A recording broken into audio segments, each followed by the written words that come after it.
listen to me. I would die for you. I would. But that is not what just happened.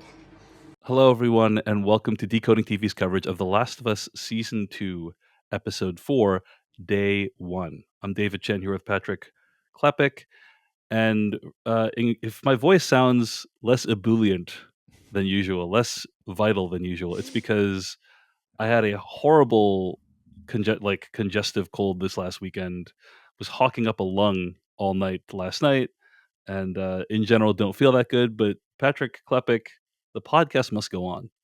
The content minds must be mined. And I'm going to do my best to not make you laugh. That's my mission for this podcast. Oh, that's not your general goal? That's not your overall goal? No.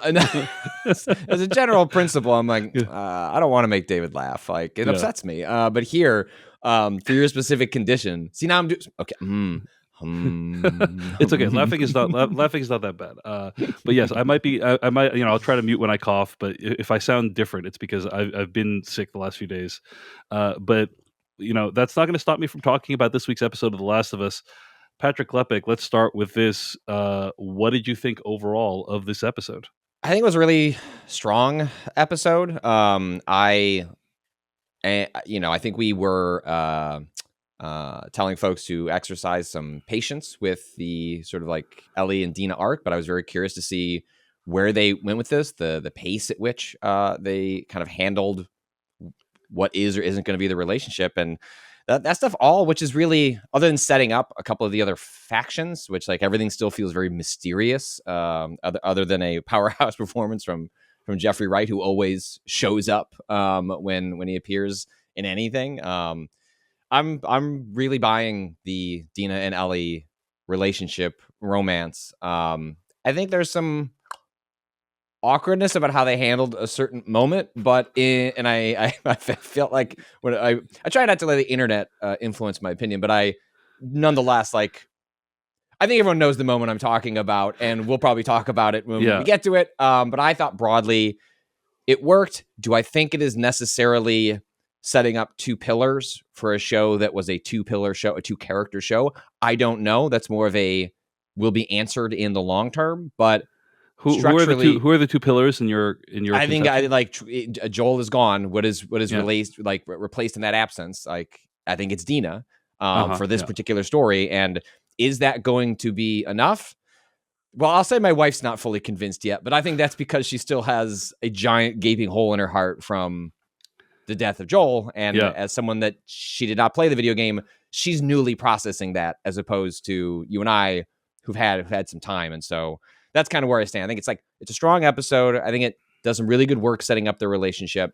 Remains to be seen on whether that's going to be enough to maintain that core momentum that the show was built on. I don't know.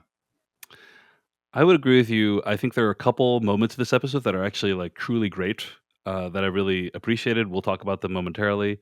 But yeah, solid episode. We learn a lot more about the WLF. We learn a lot more about the Seraphites, who are the group of people we saw last week. And the Dina and Ellie relationship is given a little bit of time to develop this week. So yeah, solid episode. Let's talk about what actually happened. This episode of The Last of Us, Season 2, Episode 4, opens with one of two scenes featuring Jeffrey Wright's character, Isaac. We start in 2018 in the Seattle quarantine zone. We're in a Fedra transport. Soldiers are joking about a past incident where there is an upsetting incident of police brutality. And we meet Isaac. He's, I think at this point, like a sergeant in the Fedra force. He's in the vehicle, and he is not pleased at all with the shenanigans going on in this vehicle. He does not appreciate their dehumanizing ways. So anyway, they encounter a group of civilians which surrounds the truck. Isaac goes out by himself to negotiate with them. He brings like this kind of fresh-faced looking rookie with him to meet this character named Hanrahan. And when she identifies him as Isaac, he acknowledges her, turns around, throws some grenades into the transport, kills all these people, and then asks the other character to make a choice. Cut to opening credits. Patrick, any thoughts on the scene? Well, I just love Jeffrey Wright. I kind of forgot that he was in the show. He's this is one of the rare instances where actor who portrayed character in game is actor who portrays character in television show. That is like not a casting transition that's happened with other characters in the Last of Us universe. So and I just he sells everything. Like what's I think pretty remarkable about this sequence is I feel like I got an hour's worth of storytelling in about 5 to 7 minutes, Right. and you can only really do that with somebody like Jeffrey Wright. It's why you cast somebody like that, is to put an enormous amount of this character like that has to be conveyed subtly or oftentimes not so subtly. But there's even subtlety in his non-subtlety.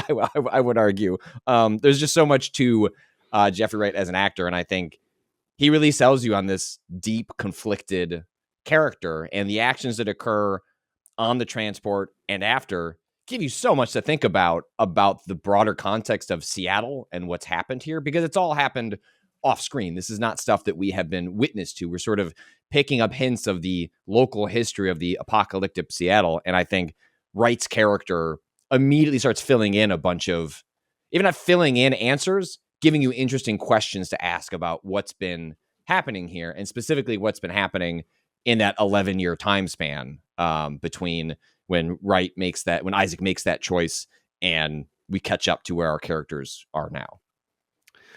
Yeah, I agree with everything you said, Patrick. I want to throw a shout out to Ben Allers, who plays, I think, the young recruit from the truck.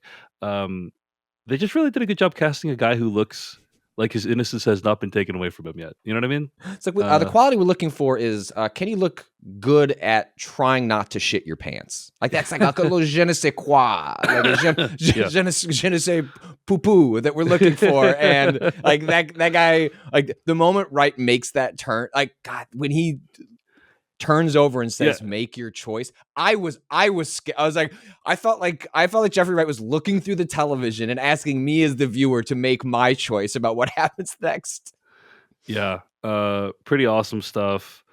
The show does a lot with like music and sound as well, and I feel like it was kind of a smash cut to the opening credit. It was like we're in the middle of like a music cue or a sound cue, and then it like smash cuts to the opening credits. Now make your choice. It captures a lot with very little screen time, and Jeffrey Wright is, of course, excellent. So, and I would say also importantly, nothing about what they've set up with the other factions so far have I found particularly interesting, right? Like, not that invested in learning about or caring what's going on with the WLF based on what I have seen. So, ooh, they've got a tank. Like, I don't know. It just didn't grab me. Like, the Seraphites are mysterious, and I don't know. There's not much to go on there either. There's a little bit more that we get as of course of this episode. But like this, like Isaac, a principled, conflicted, weird, powerful character. It feels like an anchor sort of character that the show like is desperately missing, because factions, well, those are characters to kill, for our characters to kill on the way to accomplishing something. No one I've met so far, even in Abby's group, like feel like any of these characters I particularly care about. Abby I care about in the abstract, like you killed Joel, and like, but that's more that's a motivating thing for Ellie more than it is for me as like this character feels like the first time this season outside of our core cast, I'm like, this feels like a hat that the show could hang some stuff on, and that makes me excited for where the rest of the season can go, because it has felt like, all right, so we killed Joel. Like, what are we doing next? I know we're doing a revenge plot, but like, I needed something more. And we haven't seen Abby at all since episode 2. And I think Isaac presents that something. It's like a character. Like, clearly is I don't know if anti-hero is the right word. Like, there's a lot of stuff going on, obviously with Isaac, but it's like something to grasp onto. That I found to be very loose with the rest of the storytelling so far. Well, let's talk about what else happens with Isaac this episode. We meet him again when he's talking about cookware. I'm just gonna say I knew instantly he was torturing someone, and it's not just because he's torturing someone in the game, because I don't think he has a whole monologue about cookware in the game, if I recall correctly. But it's just like, oh, this is that scene when somebody's torturing someone and they're talking about something mundane, classic. Anyway, it's a Scar, otherwise known as a Seraphite, one of the characters from the cult-like organization we met last week. And we learn a few things from this scene. First, the Scars and Seraphites have been at war with the WLF for so long that no one can remember who drew first blood. And second, that the Seraphites, while their methods are crude, have the devotion and fanaticism of their members going for them. Finally, Isaac tries to torture information out of this person, but realizes that this person's dedication to the cause is total. And so when he realizes he'll be unsuccessful, he kills him. And I have to say, I found this very effective. The scene when that guy like holds out his hand to be burned, like, is such a upsetting concept that this guy, like, his dedication is so total. He doesn't care if his body gets like mutilated before he's destroyed.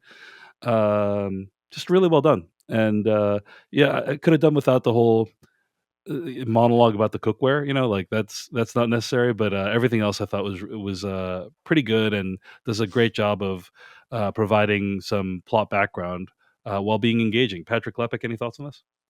The one thing I'll say that other than, you give Jeffrey Wright a monologue, even if it's perhaps unnecessary or superfluous to the scene, or feels a little, I've seen this before. Wright probably could have communicated plenty of this menace without necessarily prattling on.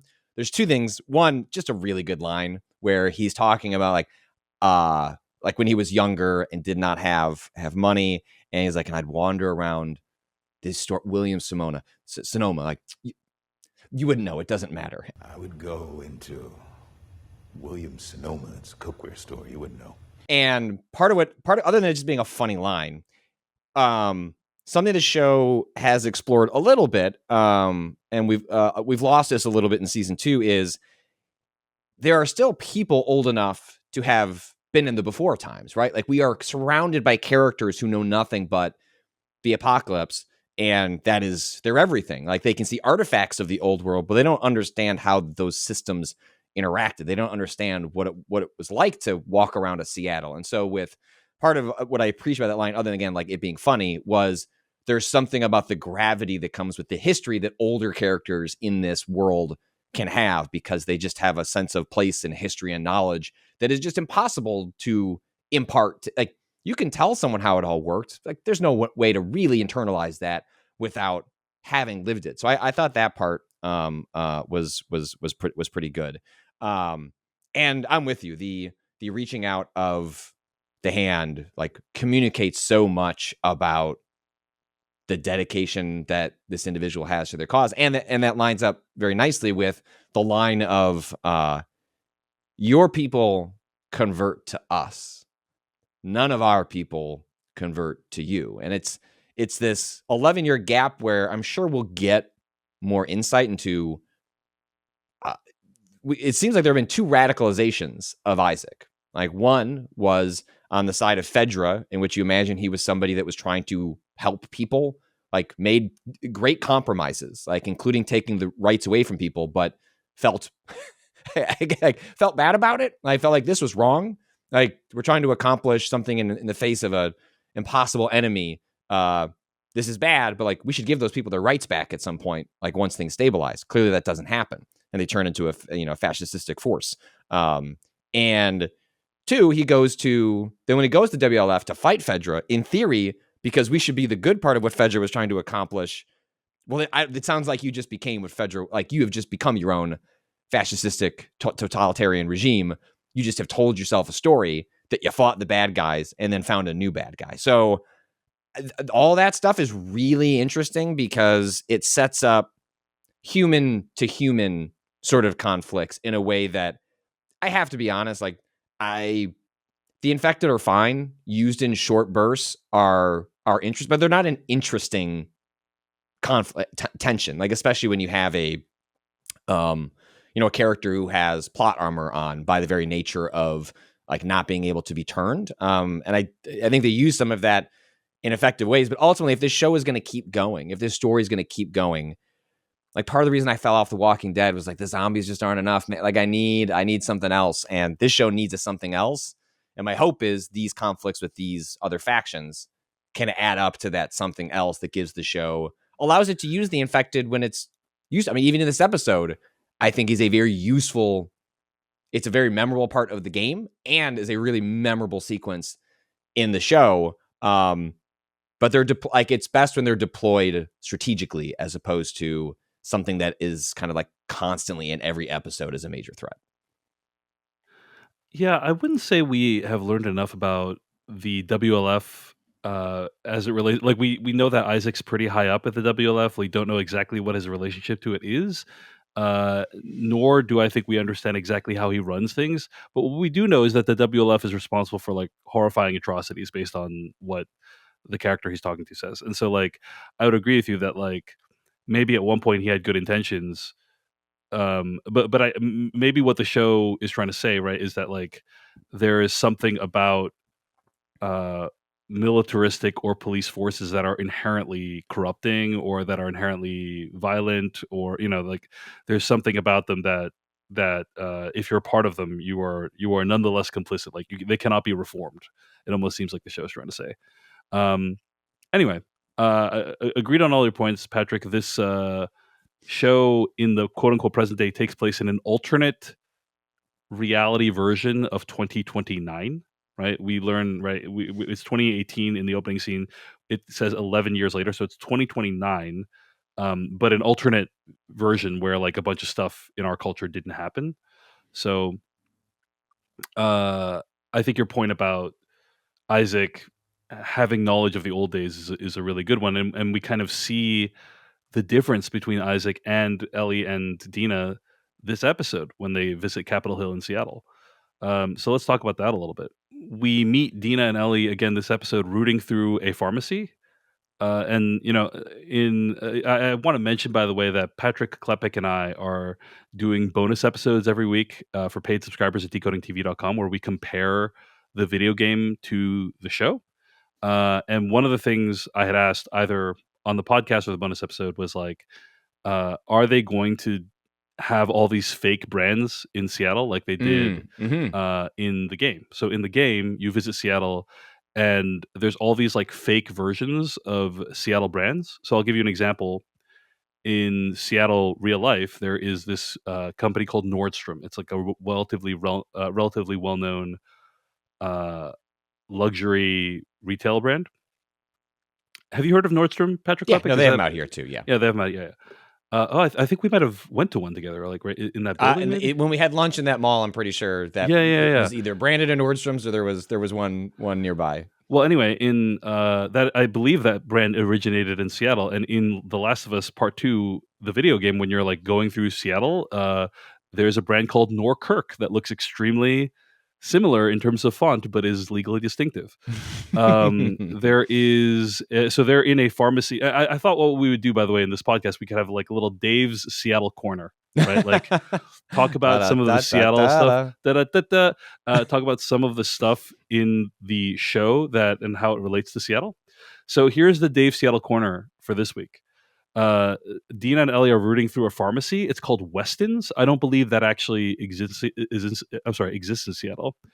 But there is a kind of homegrown pharmacy in Seattle called Bartell's that is like Seattle originated, that I think was recently acquired by Rite Aid. In addition, I wanted to point out a couple of other things that reference Seattle. They go to this place called Capitol Hill. That's a real place. It's like 5 miles away from where I am right now. And they wonder what's up with all the rainbows. Maybe they were all optimists, which is very funny because they don't understand kind of like they don't have the context of LGBTQ pride and all that stuff.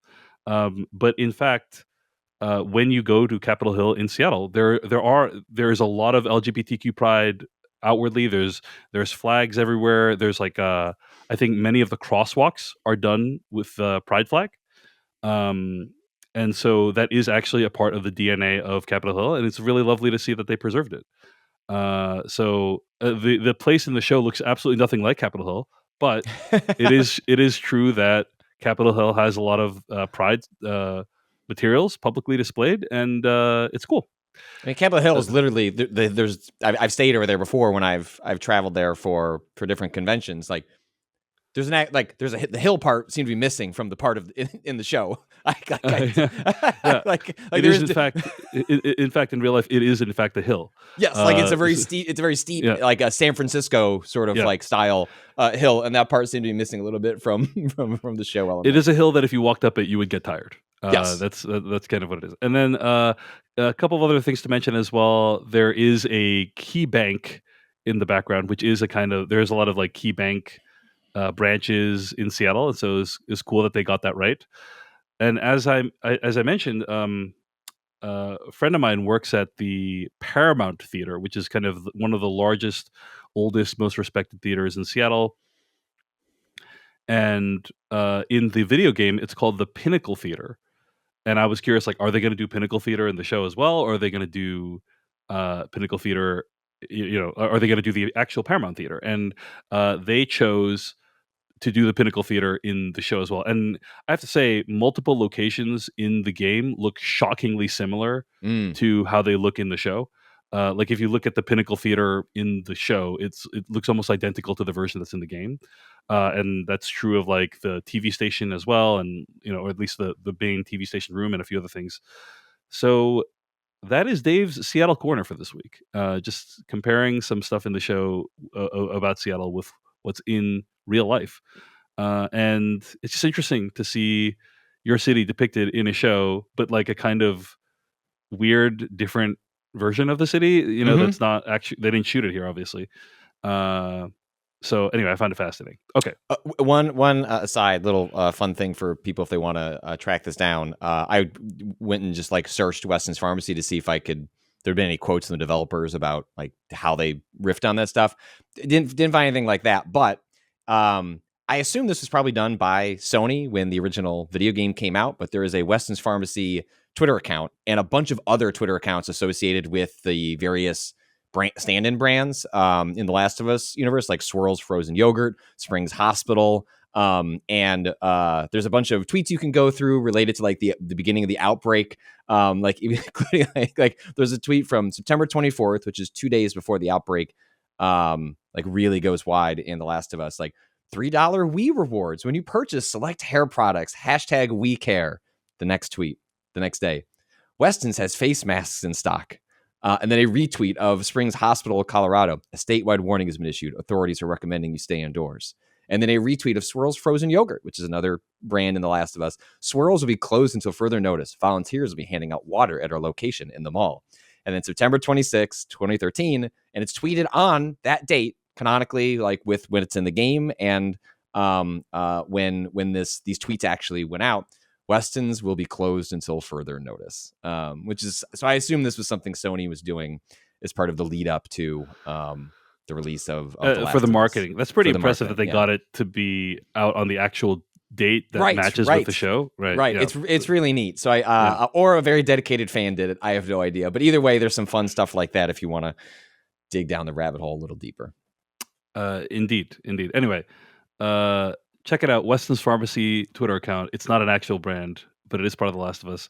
And yeah, I'll be talking about like Seattle stuff from The Last of Us TV show as it compares with Seattle in real life on this podcast as it continues. So Dina and Ellie are rooting through a pharmacy called Weston's, and you see Dina pick up something for herself. You don't know what it is. We later learn it's a pregnancy test. But they go to Capitol Hill and they're trying to find the WLF. Stop briefly here. People have asked, as Dave and I have done our best to temper talking too much about the video game as we talk about the TV show, and we totally understand folks requesting that. I do, like, my wife has no sense of the story, and there are moments where she'll pause, and this was one of them where she, when Dina goes into the pharmacy, pulls something off the shelf, and then she turns to me, she's like, "Is she getting like abortion pills?" And I go, "What do you want me to tell you?" And she's like, "All right, okay, I forgot. Like, okay, you could resume the show." And so like I do get these moments with my wife where I can't have a normal conversation with her. I don't know what you want me to say here. My go-to line has always been, they've been changing things about the story. I'm not sure. And then that is enough to like shoo her off so we can just keep watching the show. Well, it's unlike it's a little bit different from my wife, who often doesn't care about being spoiled. And literally, like the suspense of not knowing will stress her out. So just go on Wikipedia and look up all the answers. That's Wow. there was this like study that came out a long time ago that was saying how for most people knowing the spoilers doesn't ruin it for them. You know what I'm Yeah. saying? Like, This is a doesn't big ruin the experience. spoiler culture sort of conversation from like 10 years ago.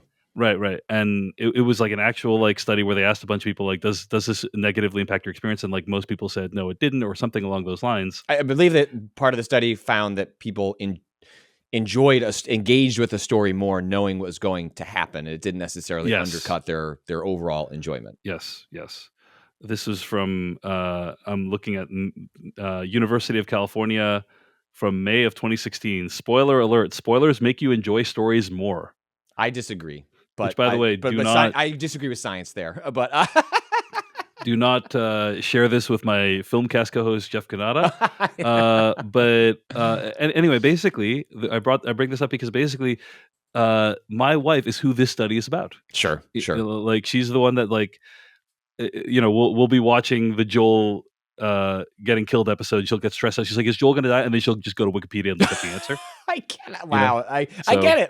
I mean, I see how I don't get it. I definitely don't get it, but I see how someone could get, like, I understand how someone could get anxiety over that and just feel the relief of, I'd like to just be in the story knowing kind of where that makes sense to me, even if I could never do it. Absolutely. I'm in the same boat. And it kind of annoys me when she does it too, because sometimes we'll be watching something that I don't know the ending to. Do you know what I mean? You have to, please don't have a reaction. Like, please don't have a reaction. No, whatever she's pretty good. She's pretty good about that. But then it's like, then she's in a situation where she knows more about it than me, even though we haven't even finished watching it yet. Anyway, whatever. Anyway, Dina and Ellie see a news station with WLF painted on it, and they decide that's going to be their destination. So they hole up there until nightfall. They hole up in a local music shop, I should say, and in that music shop, Ellie plays a cover of "Take on Me" via guitar skills that she learned from Joel. Now I think we've done a really good job of limiting our game comparisons so far, Patrick Klepek, but this is an iconic scene from the game. It has been lovingly recreated for the show, down to like the patch of overgrown grass with the way the light comes in. The light comes in. They are 100%. I re-experienced that sequence last night and was like, this is as copy paste as you get.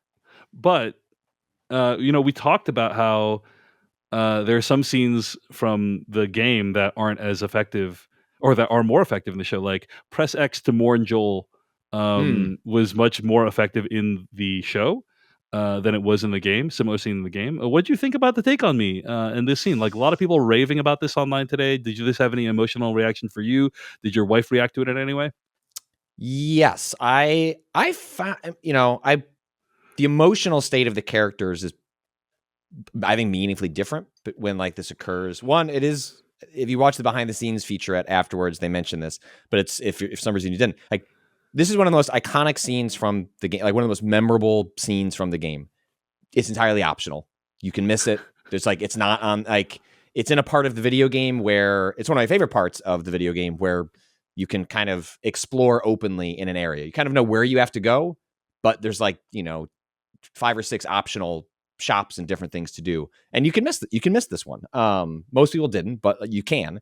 And here you have Dina and Ellie in the game are already in love and are talking, like, so when Dina is on the ground looking at Ellie as she, that it feels very much for Dina in the game, like, I'm just falling further in love with this person that I have expressed my feelings to. I've had physical intimacy with. She's very much looking at what's happening with Ellie through the lens of, I think, their relationship. And in the television adaptation of it, I think the characters are in slightly different places. Like, I think for Dina, it sort of crystallizes, oh, I am in love with this person. Like, I think there's an emotional journey she goes on as a result of that song. Whereas for Ellie, in both the game and in the show, it's more about Joel and like this moment of catharsis and release and nostalgia for like a very important person in her life that taught her something that she gets to demonstrate here. So I think they're both strong for completely different reasons. And I think this is going to be one of those instances where which one did you experience first? Because the sequence is so strong and powerful. Where you like just where you experienced it, like did you watch it on the television show and then in the game? I think has a lot to do with like where it sticks in your brain. So I thought they were both equally good. I have a particular fondness just for Ashley Johnson's voice and how she sings the version of the song. But I think Bella Ramsey does like a totally wonderful job of executing it as well. It's kind of a pick your flavor. Yeah, I agree. Great scene, great time for these characters to connect a little bit. Definitely going to be an important scene for what happens later in the episode. And we could talk about. I think the weirdness or different reaction you were referring to earlier in the podcast is about what happens later. Am I correct about that? Yes. Yeah. Okay. So Ellie and Dina visit the TV station, and they find that the Seraphites have killed a bunch of WLF members and have strung them up, and like their guts are all hanging out. And it's really gross, and it leads Dina to ask a question I've asked every day for the last 10 years: what the fuck is wrong with Seattle? What the fuck is wrong with Seattle? But they get mistaken for the perpetrators and barely escape. During the chase, Ellie gets bitten by an infected, but doesn't seem to be terribly bothered by it. I have to say, this is a pretty cool scene, Patrick Klepek. This just having like hundreds of infected, like swarming all these characters, and in this underground, the red subway lighting, it's like so cool. Yeah. There is no subway system in Seattle, by the way. It is we have a thing called the light rail, but I understand you want that classic subway look for this, and so it makes sense. That's just a whole cloth invention by the game. There's not even like an abandoned system or anything like that. Not that I'm aware of. Yeah. We have an excellent bus system, but yeah, and yeah, in the video game, there's multiple scenes that happen like in an underground lair or whatever, where it's only illuminated by red flares, and so it's cool that like we get to see that in the show as well. It's very moody, very atmospheric. I thought the whole scene was really well done, the chase and everything like that. Ellie intervening and getting her hand bit or her arm bit instead of Dina, also very effective. Anyway, they hole up at a large theater in Seattle called the Pinnacle Theater, which I've already discussed earlier, and Ellie proves to Dina that she cannot get infected, at which point Dina reveals that she's pregnant. The two of them make love, and the next day they realize they need to head to the Lake Hill area in Seattle. They resolve to go together. This was a thing I wanted to mention, by the way, in Dave's Seattle Corner. There is no such neighborhood as Lake Hill in Seattle. There is, weirdly, a kind of in various places on Seattle, on what's called the east side. Lake Washington kind of Seattle is like right next to this large body of water called, I believe, Lake Washington, and people call it like the west side or the east side, and the east side is where you have cities like Bellevue and Redmond, where Microsoft is. There is a sort of so when you go to the east side, there's all these little like neighborhoods like Ashford Park or Lion Estates, or what, like, what I'm saying, like all these like little like cul-de-sacs that have their own name, and it's like this is like a safe gated community kind of thing. There is a place in Bellevue called Lake Hills that is like one of those, but it's not a neighborhood in Seattle. So I don't know if it's supposed to be a reference to that, but anyway, just wanted to mention that. Okay. A lot of shit happens here, Patrick Klepek. I want to start by saying that I thought the stuff about Dina thinking that she needed to kill Ellie was really well done. Yeah. Not even just like emotionally, but just like the filming. This episode was directed by, I think, by Kate Herron, who's done a lot of Loki episodes, and just like you see this lingering on you are with Dina in that whole moment when she's like she is in shock at what has just occurred. I'm not sure if I fully buy that Ellie would just not even think about it, like but I guess it's just second nature to her, so maybe she thinks that, like, Dina already knows or whatever. She has not revealed this information to Dina before in the show. But yeah, when Dina is like reacting, I'm really with her mentally. I'm like, oh, she thinks she needs to kill her friend and somebody that she loves. And the way that this was filmed and with like the close-ups on the gun, Dina kind of interrogating Ellie with the flashlight, and like you don't even see Dina's face for a lot of it. Um, the water dripping on Ellie's face, that was a really nice touch. I thought that was kind of hilarious. Anyway, I thought this whole sequence was just really well done, and kind of it's how Dina finds out that Ellie is immune. And there's a lot of like personal stakes attached to this reveal that I really appreciated. Patrick Klepek, any thoughts?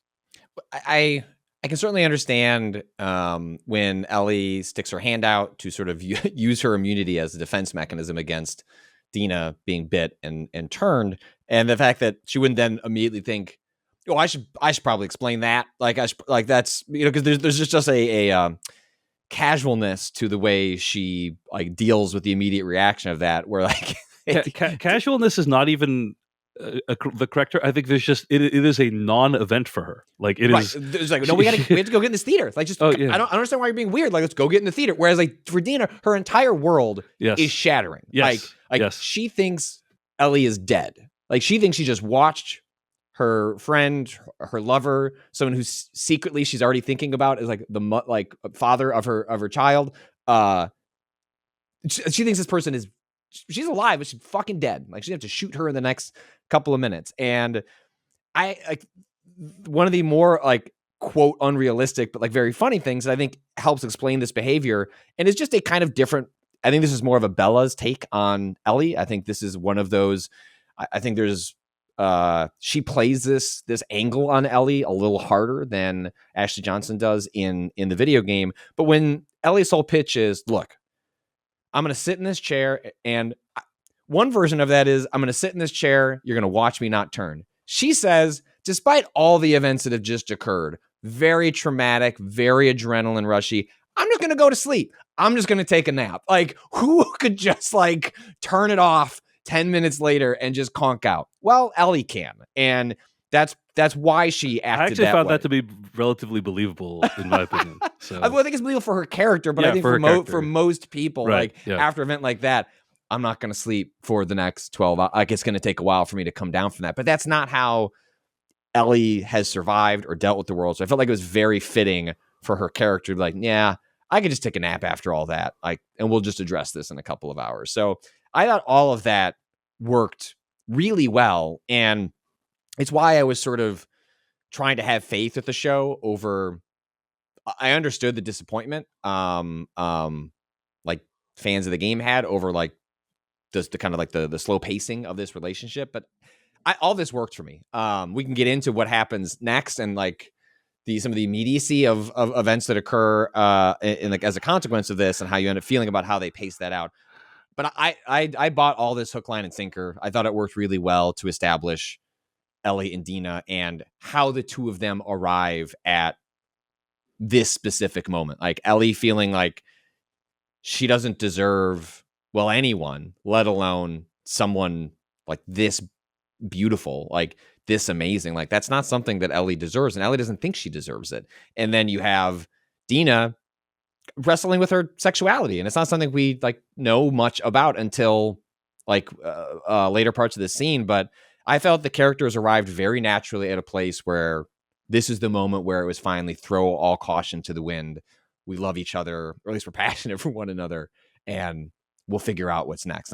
All that worked pretty well for me. Yeah, it worked for me as well, Patrick. And I think I will say I found the things, them hooking up immediately after this to be a little bit straining of my credulity. That's the moment that even my wife like said, huh? She just said, huh?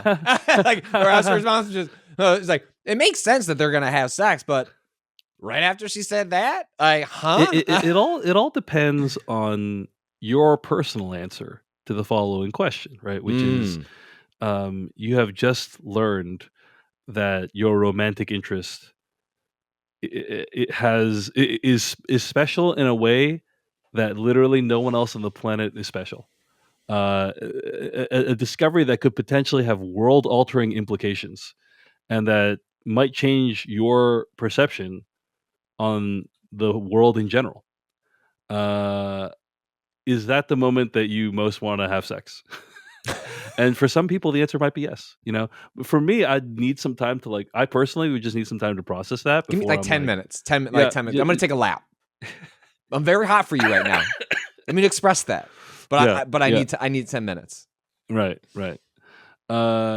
Yeah, I found that to be I found the way that played out to be a little bit unbelievable. So Especially the transition. It's like putting in like a cross dissolve, it was just like, all right, well, I feel like we're missing a beat in the middle, but I believe everything before it. I believe everything after it. It's just, it felt like we were kind of missing a beat in between. So, I mean, I don't, it didn't ruin this, like everything that happens after the discussions they have with one another, I thought were really beautiful. So it all mostly worked for me. It just felt like we were just missing a little bit of something in between. yeah. There is a kind of lovely scene with the two of them the morning after where we kind of learn what Dina's deal is, right? That she has always been pressured to be heterosexual, but that she has not been able to make it work with who she truly feels that she is, and that she kind of wants to. She has dreams of raising this child with Ellie. That's kind of what comes out the morning after, and it's kind of nice. And I think it's a nice and heartwarming relationship that's developing between the two of them. But Patrick Klepek, any other thoughts on this sequence or this episode as a whole? No, I think we've gotten through most of it. Part of what's nice about having moments like this that land as well as they do is it's a bleak show, and the story that we're all about to experience over like this season and seasons to come are not filled with many like moments like to stop along the way and like, what is this all for? Like, why get up the next day and put that foot forward and survive to the next day? It's like, what's for moments like this? And so it's pretty critical for the show to nail those moments, to both have them and then for those to feel genuine, because you kind of need it as the audience. Like, what am I like? Why do I put myself through all this bleakness? Like, why am I still here after Joel is gone? You might even think Joel's a deserving prick, deserving of consequences, but like he was a real heart of the show in a lot of ways, flaws and all. And it's like, what am I still here for? And like, this is the show trying to answer that question. And it needs those moments of just let them have a couple of hours of peace before, when they go on the roof and see what's ahead of them, it's nothing good. I don't think there's gonna be many moments of blissful sex like on the floor with nothing else going on and the story to come. And so I thought this is one of those necessary beats a show like this needs to take. Otherwise it can just feel overwhelming in the amount of like death and sadness that surrounds everyone. Agreed. I think what I sense from the show is something similar to the game, which is that it's trying to get at what humanity is capable of, right? Which is extreme brutality, but also extreme love and passion.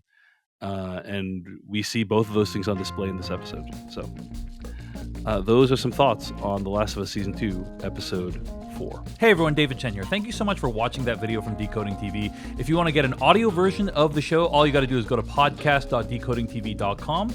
And if you want to support what we do, get ad-free episodes of the podcast and also bonus episodes of the podcast, go to decodingtv.com and become a paid member. Of course, you can also like and subscribe for more. We appreciate it. Thanks. See you later.